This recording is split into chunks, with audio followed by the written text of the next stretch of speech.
జాగ్రత్త. డాడీ ఏంటమ్మా? నేను తనని కలుసుకోవడానికి గూడానికి వెళ్తాను డాడీ.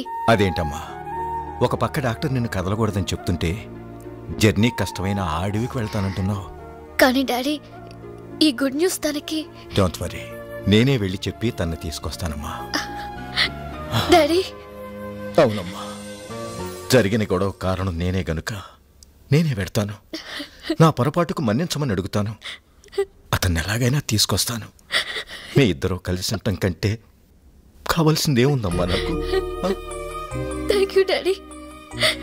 నేను ప్రెగ్నెంట్ అనే విషయం తెలిస్తే చాలు తన కోపం మర్చిపోయి పరిగెత్తుకుని వస్తాడు. తనకు పిల్లలంటే ప్రాణం డాడీ. నువ్వు వెంటనే బయలుదేరు. ఇప్పుడే బయలుదేరుతానమ్మా. ఏంటి నాన్న నువ్వు అనేది? అవునమ్మా, విడాకులు కావాలన్నాడు. నీతో కలిసి కాపురం చేయలేనన్నాడు. జీవితంలో ఇక నీ మొహం కూడా తను చూడనన్నాడు.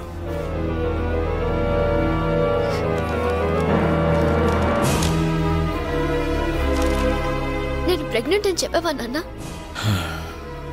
చెప్తే చాలా తేలిగ్గా తీసిపారేశాడమ్మా. తల్లే నాకు అక్కర్లేదనుకుంటే దాని బిడ్డెందుకు? అయినా అడవిలో జంతువులు కూడా కంటున్నాయి బిడ్డల్ని. అదేం గొప్ప విషయమా? తనకు కావాలంటే ఉంచుకోమనండి, లేదా చంపుకోమనండి. నిజంగా అడవి మనిషేనమ్మా అతను. బిడ్డల్ని కని వదిలేసి వేరే దాంతో పోయే జంతువులకి వాళ్ళకి పెద్ద తేడా లేదు. వాడి నిర్లక్ష్యానికి నువ్వు బలవ్వకూడదు. వాడి రాక్షసత్వానికి నువ్వు బ్రతుకుపాడు చేసుకోకూడదు. ఇప్పుడు కూడా నువ్వు అంటే నిన్ను పెళ్లి చేసుకోవడానికి ఎంతో మంది గొప్పవాళ్ళున్నారు. ఎవరో ఎందుకు? విక్కీ ఈ క్షణమే చేసుకుంటాడు. కనుక నా మాట విని డైవర్స్ ఇచ్చేసి అబార్షన్ చేయించుకుంటే. ఈ కాగితాలు కోర్టులో అనవసరం. అంత మాట అన్నాక అతనికి నాకు లేడు. అంతేకాదు, ఇక నా జీవితానికి పెళ్ళనేది లేదు. అతని అన్యాయానికి, నా అమాయకత్వానికి నాలో పెరిగే బిడ్డ బలవకూడదు. నేను బిడ్డను కంటాను, ప్రాణంగా పెంచుకుంటాను. నా వృత్తి, నా బిడ్డ నా రెండు కళ్ళుగా చేసుకుని జీవితం అంతా గడుపుతాను. ఇక నాకు ఎవరితోడ అక్కర్లేదు. అది కాదమ్మా. It's my decision.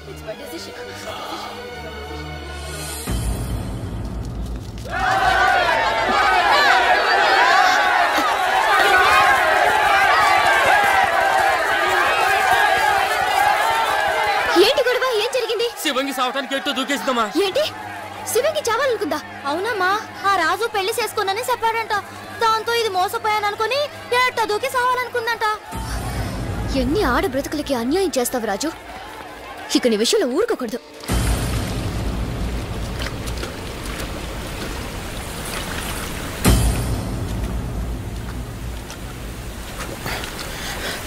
శివంగి, శివంగి,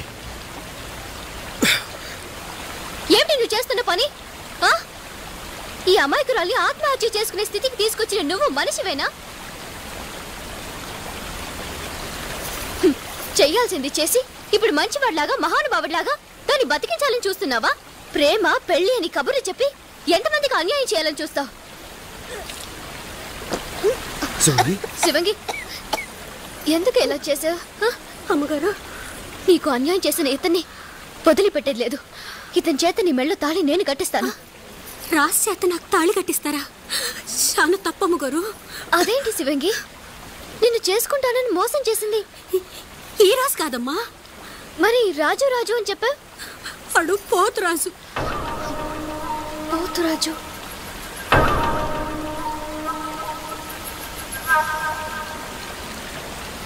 నేనే ముద్దుగా రాజు అని పిలుస్తుంటాను. రాజన్నా, ఇడిగో పోతురాజుని అట్టుకొచ్చాం. ఏంటి? ఏమైంది? ఆ సచ్చినోడిని ఇంకో దెబ్బ కొట్టు. దేనికి రాజన్న కొడుతున్నావు? దేనికే ఉంటారా? ఇన్నాళ్ళు దాన్ని ప్రేమించి ఇప్పుడు మనవాడని చెప్తావరా? దాంతో ఏటో దూకి సాగుపోయింది. సాగుపోయిందా? పోసిన బంగారు కోడి పెట్ట నిజంగానే నీటిలో దూకేసావా? నువ్వు చచ్చిపోతే నేనేమైపోతానే? బుద్ధి ముందేమైందిరా? అట్ట అడుగు. దేనికిరా మనవాడన్నా? అదే దానికి నా మీద ప్రేమలో ఎంతుందో తెలుసుకుందామని మనువాణని చిన్న పరిచి పెట్టా. అది నిజంగా నీటిలో దూకుతున్నా నాకే తెలుసు. నువ్వు అనన్నా ఈ నేసి పారేస్తా. దీనికి కూడా ఎందుకు పెట్టుడు ముహూర్తం రేపే అమ్మవారి గుళ్ళో పెళ్ళి.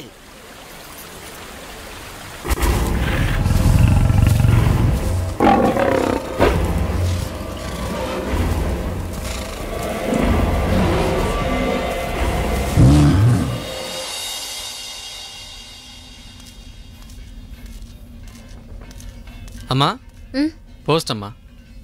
Thank you.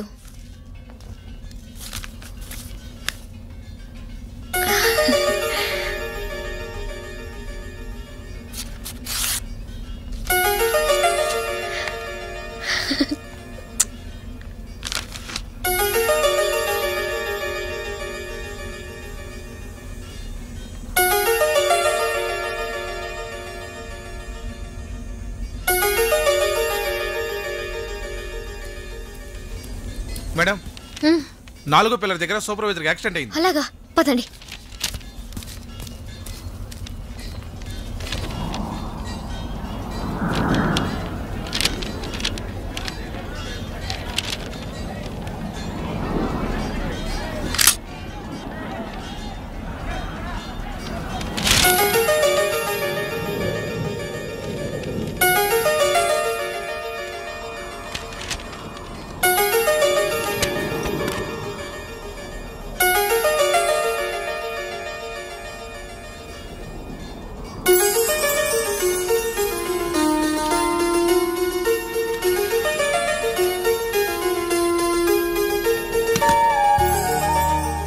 మేడం నమస్తే.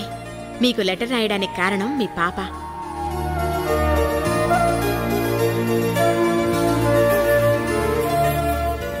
తను పుట్టినప్పటి నుంచి తల్లి తండ్రి మీరే అయి పెంచుకున్నారు. వర్క్ మీద వెళుతూ నా మీద నమ్మకంతో నాకు పాపనప్పగించారు. నాన్న లేక అమ్మ దూరంగా ఉండడంతో పాప దిగులుతో మారం చేస్తోంది. మాలాంటి ఆయాలెంతమందున్నా అమ్మ గుర్తుకు రావడం సహజం కదా మేడం. అందుకే మీరు చాలాసార్లు వద్దని చెప్పినా తప్పని పరిస్థితుల్లో నేను 17న గురువారం పాపతో అక్కడికొస్తున్నాను. అంటే ఇవాళే పాప. ఐశ్వర్య, పరాయి వాళ్ళ లెటర్ చదవటం సభ్యత సంస్కారం కాదని తెలీదా? ఐశ్వర్య, అయినా ఇక్కడుండే అడవి మనుషులకి ఆ జ్ఞానం ఉంటుందనుకోవటం నా పొరపాటు. సారీ కానీ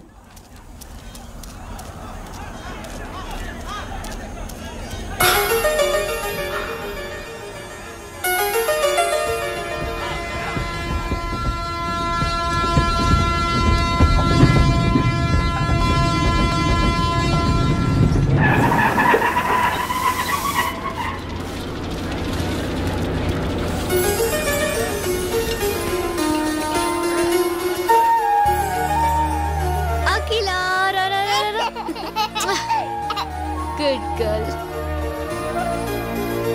ఏంటమ్మా?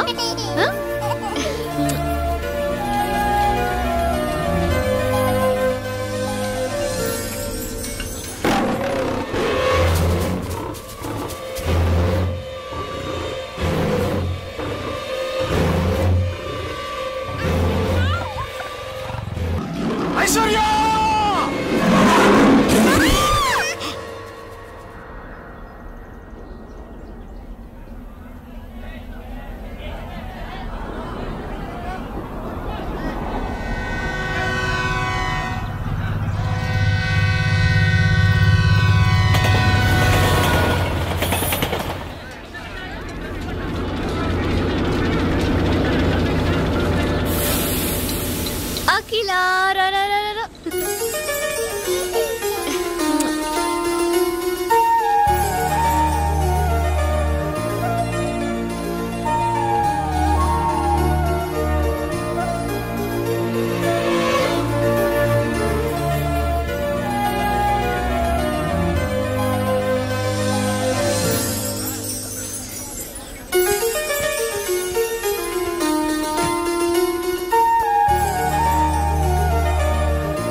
విషయంలో మనం జాగ్రత్తగా ఉండాలి.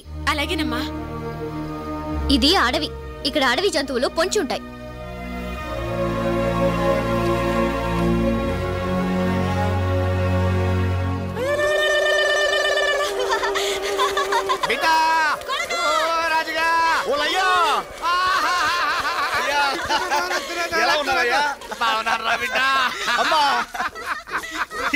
ఏంటి ఎలా వచ్చారు?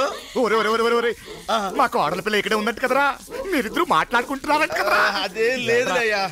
ఆయన ముందు మా మనవరాన్ని చూపించరా. నా రక్త నా బంగారాన్ని చూడాలని ఎంత ఆశగా వచ్చేసా. ఎక్కడ అసలు ఈ విషయాన్ని మీకు ఎవరు చెప్పారే? ఎవరేంటి ఒకళ్ళోళ్ళు ఎట్టుకుంటే విషయాలు తెలుస్తాయి. కొండగాడు కోటిగాడికి, కోటిగాడు నారిగాడికి, నారిగాడు ఈరిగాడికి, ఈరిగాడు సూరిగాడికి. చెప్పరా ఎక్కడుందిరా మా వారసురాలు? అబ్బా ముందు ఈ గోళ మనం. అయ్యా ఆ మధ్య గుడారం లేదు, దాని వెనక మాలకెళ్తే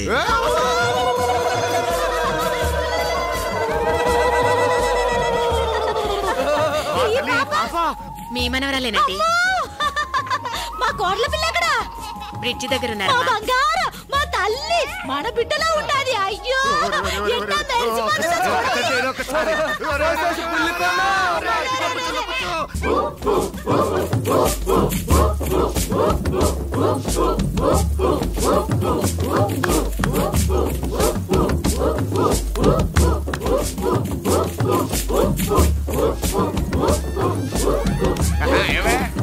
మళ్ళీ మన బిడ్డకి మంచి కాలం వస్తుంది. అవునయ్యా, ఈ పసికూడ మూలాన కోడల పిల్ల మన బిడ్డ కలిసిపోతారనిపిస్తుందయ్యా.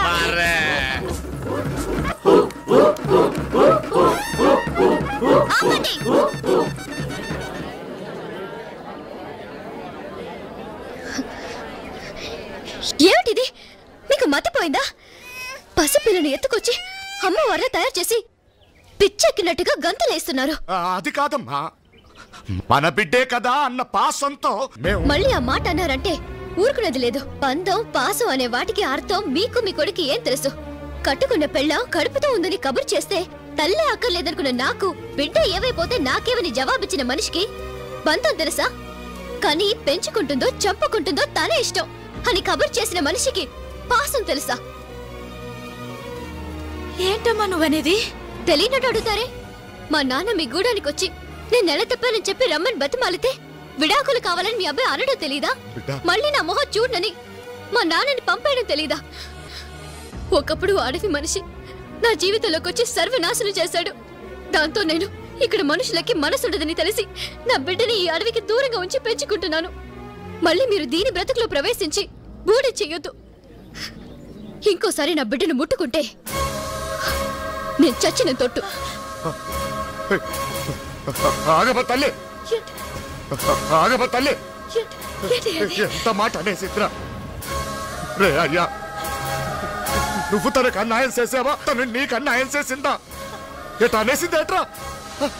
ఇద్దరికి అబద్ధాలు చెప్పి అన్యాయం చేసింది పరువు కోసం పాకులాడి చచ్చిపోయిన ఆ పెద్ద ఆయన. మరి ఆ విషయాలు ఆ పిల్లని పట్టుకొని చెప్పొచ్చు కదరా. ఏమా తల్లి తల్లి. అయ్యా, ఆవేశంలో ఉన్న మనిషికి ఏం చెప్పినా అర్థం కాదు.